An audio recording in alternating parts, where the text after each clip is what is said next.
Everyone. आज हम लोग एक एचटी पैनल के रूम में हैं। ये रूम है, ये हमारा एचटी पैनल है और यहाँ पे हर किसी को आने की परमिशन नहीं होती। पहले आप सब लोग टेक्निकल डिपार्टमेंट से हैं, इसीलिए यहाँ पे हम लोग हैं। यहाँ पे एचटी का मतलब होता है हाई टेंशन। यहाँ पर जो सप्लाई आई हुई है वो एचटी आई हुई है। और इस रूम में हमारा ये मीटर रूम भी है। वहाँ पे आप देखेंगे वो हमारा मीटर लगा हुआ है, एचटी मीटर है वो भी। पहले एचटी मीटर के बारे में आप लोगों को थोड़ा बता देता हूँ कि जैसे हमारा घरों में आप लोग देखते हो मीटर होता है, हमारा नॉर्मल एलटी मीटर होता है। उसमें क्या होता है कि खंबे से सीधे तार आते हैं और उसके अंदर चले जाते हैं और हमारे घर में सप्लाई आ जाती है। यहाँ थोड़ा सा डिफरेंट है। एचटी मीटर है, इसके अंदर सबसे पहले अपने एचटी मीटर में सप्लाई आई है, वो आई है 11,000। अपने इधर 11,000 की सप्लाई है, तो 11,000 वोल्टेज अपने इधर सबसे पहले अपने एचटी मीटर में आती है। एचटी मीटर में जो मीटर होता है ना, वो एचटी के लिए नहीं बना होता, वो एलटी के लिए बना होता है। जो मेन मीटर होता है ना, वो एलटी सप्लाई ही लेता है। तो उसके लिए इसके अंदर जो बॉक्स आप देख पा रहे हैं, इस बॉक्स के अंदर हमारी सीटीपीटी लगी रहती हैं।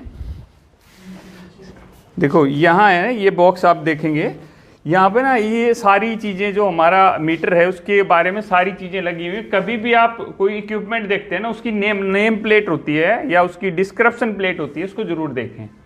जैसे इसमें लिखा हुआ है इसका सीरियल नंबर क्या है, 11,000 वोल्टेज है, फ्रीक्वेंसी इसमें दिखा दिया है, केवी दिखा दिया कि कितने कौन सा ईयर का मैन्युफैक्चरिंग है। तो इसके ऊपर मोस्टली सारी डिटेल होती है। जैसे ये हमारी सीटी की, यहाँ पे देखो सीटी की तीनों सीटियाँ हैं, उनका दे दिया है। ये यहाँ पे पीटी है, पोटेंशियल ट्रांसफार्मर है, और ये करंट ट्रांसफार्मर है। सबका इधर दिखाया गया है सर्किट डायग्राम कि कैसे कैसे इसके अंदर कनेक्शन हुए हैं। सीटी में से वोल्टेज कम होके फिर मीटर में गई है, मीटर उसी हिसाब से वोल्टेज और करंट के हिसाब से हमारे को बिल देता है। इसके ऊपर एक ये वायरलेस सिस्टम आजकल लगाया हुआ है। इससे क्या करते हैं, वो वहीं बैठे बैठे ही इसकी रीडिंग नोट कर लेते हैं। ठीक है, ये हमारा पूरा पैनल है, मतलब जो मीटर है, मीटर का पूरा पैनल है। ये केबल दी हुई है, इससे भी वो अपनी रीडिंग ले लेते हैं। रीडिंग में काफ़ी चीज़ें इन लोगों को लेनी होती हैं, जैसे पावर फैक्टर भी कितना कितना रहा है। पावर फैक्टर हमारे लिए काफ़ी इंपॉर्टेंट है, जो एलटी में हम कैपेसिटर बैंक वगैरह से मेंटेन करते हैं।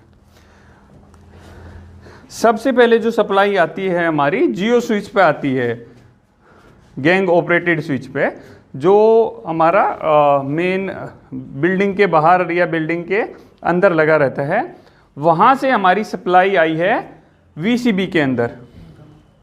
ये है हमारा वैक्यूम सर्किट ब्रेकर। सबसे पहले हमारी वीसीबी में आएगी, वीसीबी से फिर ट्रांसफ़र होगी। यहाँ पे आप लोग 3 वीसीबी देख रहे हैं, तो 3 वीसीबी को डिसाइड कैसे किया गया कि 3 वीसीबी क्यों है, ये किस हिसाब से डिसाइड होती हैं? ये होती हैं हमारे जितने ट्रांसफार्मर होंगे ना, उसके हिसाब से डिजाइन होती है। जितने हमारे ट्रांसफार्मर हैं उतनी वीसीबी लगी हुई हैं। कई जगह 2 ट्रांसफार्मर होते हैं कि सिर्फ 2 ही वीसीबी देते हैं, ये मेन वीसीबी नहीं लगाते हैं। बट हम लोगों ने एक्स्ट्रा सेफ्टी के लिए एक्स्ट्रा चीज़ें ध्यान में रखते हुए हमने एक जो वीसीबी है वो एक्स्ट्रा लगा दी है। ये मेन वीसीबी है। सबसे पहले इस वीसीबी के अंदर हमारी सप्लाई आएगी, इसके अंदर से फिर लूप होके दोनों में सप्लाई चली गई है। ठीक है, इसमें अब हो सकता है बस बार के थ्रू भी उन्होंने दी हो या केबल के भी थ्रू भी दी हो, क्योंकि एचटी है ना। तो इनकमिंग तो अपना यहाँ पे एक ही है ना सर? हाँ, ये इनकमिंग है हमारी। इनकमिंग हो गया, आउटगोइंग हमारा 2 हो जाएगा। हाँ, ये आउटगोइंग हो गया हमारी 2, 1 नंबर और 2 नंबर। 1 नंबर और 2 नंबर। ये 2 इसलिए हैं क्योंकि हमारे 2 ट्रांसफार्मर लगे हुए हैं। इसमें की जो रेटिंग है, इसकी रेटिंग हमारी 800 एम्पीयर यहाँ लिखी हुई है, तो 800 एम्पीयर ही है। 2 जो हमारी तीनों की रेटिंग है 800 एम्पीयर है। HT के अंदर ना 800 एम्पियर बहुत ज़्यादा हो जाता है, बहुत ज़्यादा हो जाता है कि जो बड़ी बड़ी बिल्डिंग्स होती है ना वो भी एक 800 एम्पियर की AC VCB के ऊपर इजीली काम कर लेती हैं। VCB जो हमारे HT में 3 तरह के ब्रेकर लगते हैं। अभी जो लेटेस्ट है, एडवांस है, सबसे ज़्यादा VCB यूज होता है, SF6 भी यूज होता है, और इससे पहले OCB यूज होता था, ऑयल सर्किट ब्रेकर। ठीक है, तो इस पैनल के ऊपर सारी हमारी सेफ्टी दी गई है। अगर हमारा ट्रांसफार्मर में कोई भी फॉल्ट होता है तो उसकी ट्रांसफार्मर की जितनी भी कमांड हैं वो सारी हमारी VCB के ऊपर आती हैं।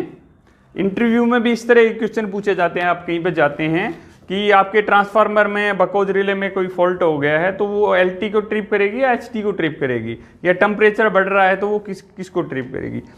तो हर कंडीशन में वो हमारे HT को ही ट्रिप करती है। ये अभी आ जाते हैं इसमें क्या क्या चीज़ें हैं, और किसी को खोल सकते हैं क्या?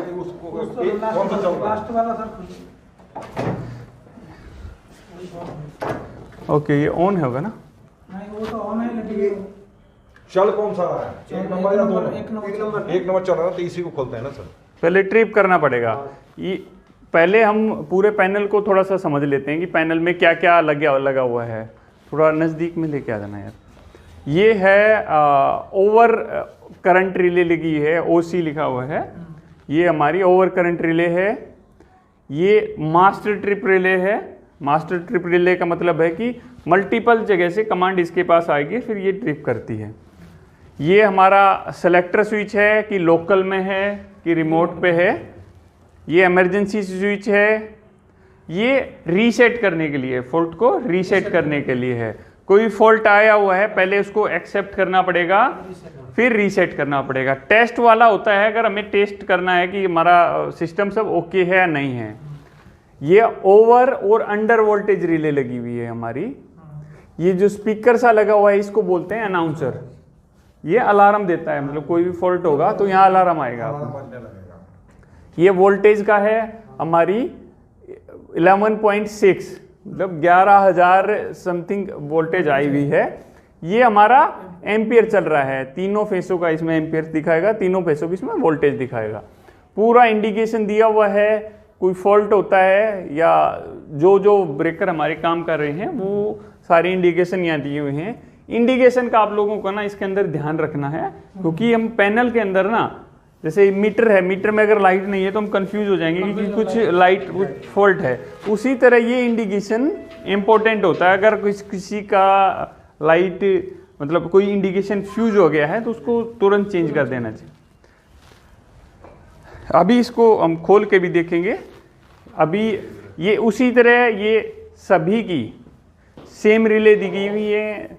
यहाँ पे देखो एम्पियर का दिया, वोल्टेज मेन में दे दिया है, तो हर में देने की जरूरत नहीं है क्योंकि यहीं से लूप होके आया है।